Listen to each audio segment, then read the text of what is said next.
Aller à la mer, à la gym ou au sport, pour les personnes en situation de handicap, c'est un parcours du combattant.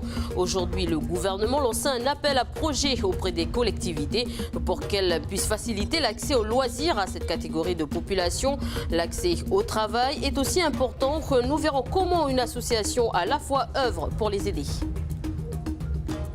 Lycéens, étudiants, les domaines de la technologie vous intéressent. L'IUT, l'Institut universitaire de technologie, a ouvert ses portes aujourd'hui. Nous suivrons Marjorie à la recherche d'informations dans cette édition.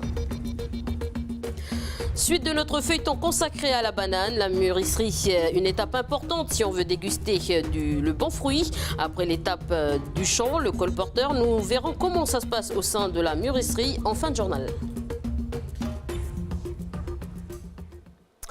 Avoir accès aux loisirs et trouver un emploi est souvent un vrai casse-tête pour les personnes en situation de handicap.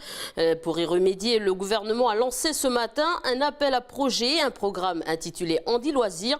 Objectif, aider les collectivités à proposer des loisirs en direction de ce public. On écoute Isabelle Chamorro, en charge du handicap au gouvernement. C'est un appel à projet qui est ouvert aux autres collectivités que sont les provinces et les communes par exemple. Et donc c'est pour les encourager à mettre en place sur leur territoire, pour les communes et les provinces, des projets qui concernent l'accessibilité pour les personnes en situation de handicap. On s'est rendu compte souvent que quand on parlait de handicap et aussi de dépendance, eh bien, on avait plutôt tendance à traiter les besoins premiers de la personne, comme le logement, les besoins médicaux, le soin, et on oublie souvent de s'occuper de la partie loisirs, alors que c'est pendant les temps de loisirs que se créent eh bien, les liens sociaux avec la famille, les amis, et que l'on peut inclure dans la société les personnes en situation de handicap. Si ces projets venaient à voir le jour, voilà à quoi ils ressembleraient. Vanessa Kedi. Quelques exemples de solutions développées en Normandie. Sur cette photo, vous voyez une personne sur une chaise roulante se rendant à la plage à l'aide d'un tapis installé au sol face à la mer. Sur celle-ci, un appareil pour les personnes à déficience auditive. À l'aide d'un écouteur ou d'un casque, elles pourront brancher sur cet appareil et faire la visite guidée d'un musée ou d'autres places publiques. Les randonnées et les sorties nature doivent également répondre aux critères. Ici, il faudra que les ponts, les passerelles et passages difficiles soient équipés de garde-fous. Ils doivent être installés dès la première marche ou obstacle jusqu'à l'arrêt. Les aires de jeu doivent être construites pour permettre aux enfants physiquement handicapés de jouer exactement comme ils veulent. Ici, un exemple d'aire de jeu construite pour eux. Je vous propose maintenant d'écouter le témoignage de Moïse. Il est en situation de handicap, mais est surtout un passionné de sport. C'est l'interview du jour.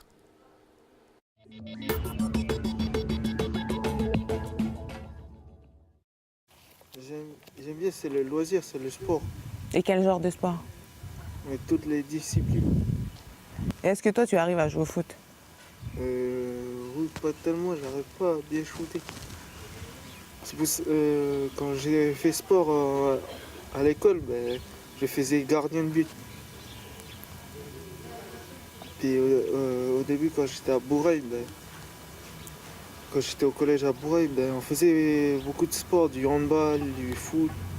Mais ils ne mettaient pas trop sur défense. En foot, ils ne mettaient pas trop sur défenseur, attaquant. Ils mettaient juste gardien de but dans les cages. Parce que comme j'avais du mal à courir. D'accord. Courir, à shooter.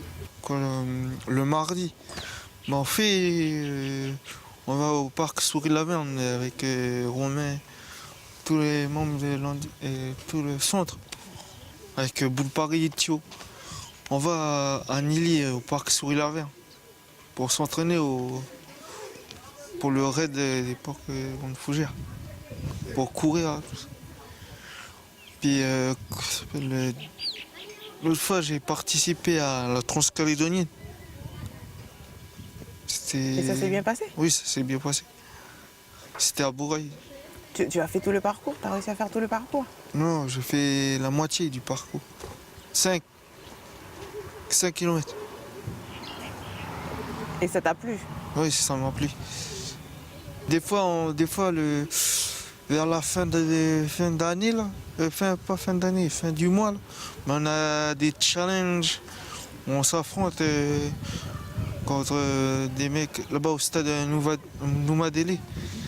On s'affronte pour faire la course contre les autres participants de Nouméa, les autres handicapés. Est-ce que tu penses qu'ici en Nouvelle-Calédonie, les gens s'occupent bien des personnes handicapées comme vous? Il y a certains gens, ils acceptent les handicapés dans les emplois. Mais sinon, il y a des autres qui ne peuvent pas, qui n'acceptent pas les handicapés. Recueillis par Anissa Toussi et Ismaël Wakaseou. Vous venez de l'entendre, le loisir c'est essentiel, mais le travail aussi. Donc pour eux, ce n'est pas évident de faire ça, de faire une place face à ce constat. L'association Solidarité Handicapés organise tous les mercredis des ateliers de travaux pratiques. Ce matin, nous sommes allés à la rencontre de Thierry. Il a une déficience mentale. Le jeune homme a un contrat PEPIC, programme provincial d'insertion citoyenne à la cantine de l'internat de La Foi. Regardez ce reportage, il est signé Anissa Toussi et Ismaël Wakaseou. On arrive, on se change, on rentre dans la cuisine, on commence à préparer les bacs, tout ça, là, pour les salades, les entrées, tout ça. Thierry est aide-cuisinier à la cantine de l'internat provincial de La Foi. Étant reconnu comme travailleur handicapé, c'est grâce à l'association Solidarité Handicap qu'il a pu avoir ce contrat qualifié de contrat PEPIP, qui favorise l'accès à la vie professionnelle et sociale aux demandeurs d'emploi en situation de handicap. Comme chaque mercredi après le travail, Thierry se rend au centre d'accueil de l'ASH pour rejoindre ses camarades. Aujourd'hui, c'est atelier déco. Tu devras prendre le coquillage, tout ça, et puis tu attaches sur le fil. Comme on avait fait là. C'est bon? C'est à cause d'avoir mes parents et mes grands-mères fait la cuisine que je les ai aidés. Et ça m'a pris dans la cuisine. Et est-ce que les ateliers que vous faites ici le mercredi après-midi, ils t'aident aussi dans ton travail? Oui. En quoi? À compter et à bien lire. Et bien articuler aussi, parce que j'ai du mal à articuler. Une fois insérés dans la vie professionnelle, l'ASH ne laisse pas les jeunes livrés à eux-mêmes. Là, ce qui se passe actuellement pour Thierry, c'est qu'il a un suivi diététicienne, il a un suivi psychologique par notre psychologue de structure, il a un suivi régulier au niveau de l'équipe du centre, qui tous les mercredis le récupère et fait un débriefing sur la semaine. Moi, j'entretiens avec son tuteur de stage tous les 2 mois pour voir ce qu'il a travaillé. Il travaille sur des grosses quantités, donc nous, c'est vraiment concentré Thierry sur ça et on continue de le suivre pour éviter justement qu'il lâche. Avec son premier salaire, Thierry a fait sa première acquisition, son vélo qui lui permet de se rendre chaque matin au travail. Car son but est d'être autonome et vivre comme tout le monde. Je vous le disais en titre, lycéens, étudiants, les domaines de la technologie vous intéressent. L'IUT, l'Institut universitaire de technologie de Nouvelle-Calédonie a ouvert ses portes aujourd'hui à Nouville. L'objectif, en savoir un peu plus sur les formations qu'il propose comme administration, métier du multimédia et de l'Internet. Si vous êtes intéressé, rendez-vous donc à l'université l'INSEE Ouamour. À la journée porte ouverte, on trouve des bacheliers, des étudiants, mais pas seulement. L'IUT, c'est pour vous? Oui, vous êtes actuellement à l'école, vous voulez reprendre les études? Voilà 7 ans que Marjorie n'a plus revu les murs d'une école. C'est par hasard qu'elle s'est rendue ici, mais elle sait déjà ce qui l'intéresse. Alors, GEA, c'est gestion des entreprises et des administrations. Alors, ça nous délivre un diplôme pour un bac+2. Donc, du coup, c'est plutôt pour être collaborateur ou assistant. Non, mais assistant gestion PMI, là, non? Oui, c'est pas la même chose, mais assistant comptable ou travailler dans les banques. Donc, voilà, ici, c'est la projection. Non, il ne faut pas s'inscrire, en fait, ça tourne en boucle. Du coup, Ok, merci.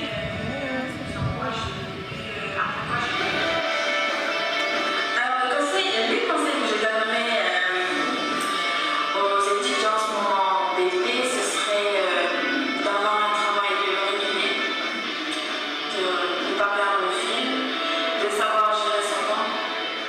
ces conseils, Marjorie les écoute avec un brin de nostalgie.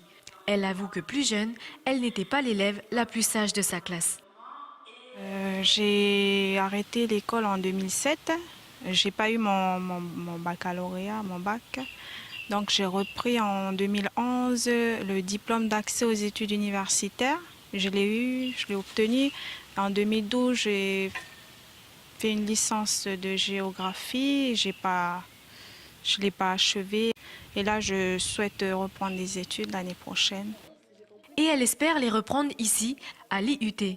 L'Institut propose 2 diplômes universitaires de technologie. Un sur les métiers du multimédia et de l'Internet et l'autre sur la gestion des entreprises et des administrations. C'est ce dernier qui intéresse Marjorie. En fait, ce qui est bien avec le DUT-GEA, c'est que c'est polyvalent. Du coup, on apprend beaucoup de choses administratives, RH, management, contrôle de gestion, marketing et tout. Et après, on se spécialise un peu en deuxième année sur la comptabilité. Conseil de nos étudiants, à l'initiative de cette journée de porte ouverte, pour réussir ici, pas de secret, de l'assiduité, une bonne dose de volonté et surtout, ne jamais abandonner. Pour pouvoir étudier au pays ou à l'étranger, certains d'entre vous ont déjà fait les démarches pour obtenir une bourse, mais d'autres se demandent encore quelles sont les bourses disponibles. Océane Zobler. Il existe plusieurs types de bourses en Nouvelle-Calédonie. Des bourses d'État attribuées aux étudiants confrontés à des difficultés matérielles ou des étudiants ayant eu des diplômes avec mention très bien. Des bourses provinciales pour les études qui existent au pays ou celles qui nécessitent de partir en France. Des bourses du ministère de l'Agriculture pour les étudiants qui souhaitent poursuivre en lycée agricole. Il existe aussi des bourses à affectation spéciale pour les candidats qui suivent des études supérieures en métropole dans une spécialité que l'on ne retrouve pas en Nouvelle-Calédonie, dans le but d'accéder à la fonction publique. Enfin, il existe aussi une bourse spécifique des îles. Ceux qui peuvent en bénéficier sont les bacheliers avec une mention, les titulaires d'un BTS ou DUT, les étudiants titulaires d'un diplôme universitaire ou préparant un diplôme d'une école supérieure. Grâce à ces différentes bourses, les étudiants pourront bénéficier de plusieurs avantages. Ceux qui restent au pays pourront avoir une prise en charge à 100% des frais de CAFAT et 90% de la mutuelle complémentaire. Ils auront aussi droit à une aide au logement jusqu'à 120 000 francs par an et d'une allocation de 35 000 francs pour la rentrée universitaire. Pour les étudiants qui partent en France, le billet d'avion aller-retour sera payé avec 150 kg de bagages par voie maritime pris en charge. Ils pourront aussi bénéficier d'une prime d'installation de 150 000 francs et auront droit en fin d'année à un voyage payé pour revenir voir la famille au pays. L'étudiant doit s'engager à servir en Nouvelle-Calédonie pendant 10 ans, être de nationalité française et titulaire du baccalauréat. Il faut aussi qu'il ait ses intérêts moraux ou matériels dans la province où la demande de bourse a été faite. La bourse spécifique des îles impose à l'étudiant de réaliser un projet professionnel de 7 ans pour la province des îles Loyauté après son diplôme. Avant de partir, ce qui est aussi indispensable, c'est avoir tous les documents. Ne pas oublier en priorité le passeport, la carte nationale d'identité, le carnet de santé à jour, une photocopie du livret de famille ainsi que l'attestation de bourse et attestation CAFAT. Une fois dans l'avion, n'ayez crainte, vous serez bien accueillis par la maison de la Nouvelle-Calédonie dès votre arrivée à l'aéroport. À ce moment-là, vous aurez droit à des ateliers d'information, à la carte de réduction SNCF et au billet de train pour vous rendre à votre ville d'études. C'est donc la maison de la Nouvelle-Calédonie qui sera votre interlocuteur privilégié tout au long de vos études. Éducation toujours, l'association Ménin-Boiti Bien Grandir en langue Païti vous propose de voir demain au complexe culturel de Koné, École en vie. C'est un documentaire de Mathilde Cyr. 3 professeurs décident de mettre en place une pédagogie active pour conduire l'enfant à être autonome. Je vous en propose un extrait. Est-ce que tu peux me montrer I?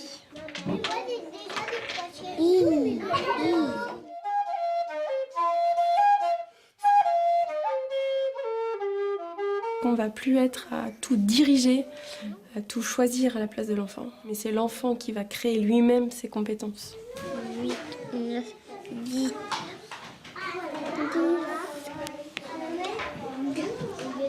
Mon école, ça se dit pas mon école. Mon école. On fait la liaison, tu vois.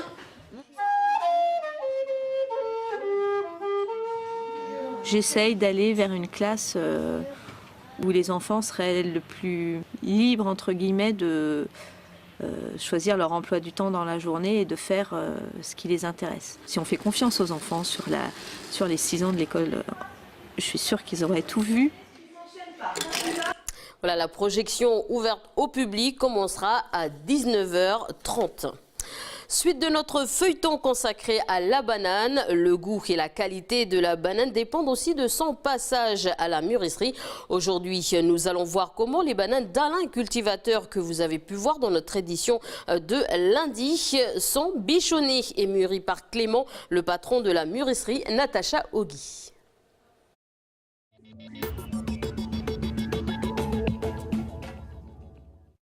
Deuxième chambre froide, c'est Alain Dubois. Là, il y a aussi des bananes. Il y a aussi des bananes qui arrivent des tribus. Mais la plupart, c'est à lui, c'est sa production. Là, il y a à peu près 2 tonnes. 4 chambres froides de 45 mètres cubes et une capacité de 600 à 800 tonnes de stockage. Voici les grands atouts de la nouvelle mûrisserie de la zone Grand Nord. Pour l'heure, seuls 5 colporteurs y déposent leurs fruits. Première étape pour les bananes, la pesée. Une véritable affaire de famille. Pendant que Clément supervise, Marceline, sa femme, prend note. C'est par catégorie de banane. Là, le premier pesé, là, c'est banane carrée. C'est cela, là. C'est pas pareil, banane carrée. Et puis, on a fini les autres, les bananes carrées, on va peser les bananes point goût. On prend les poids et puis calculer les cajots, retirer les poids de cajots et mettre le poids net des bananes.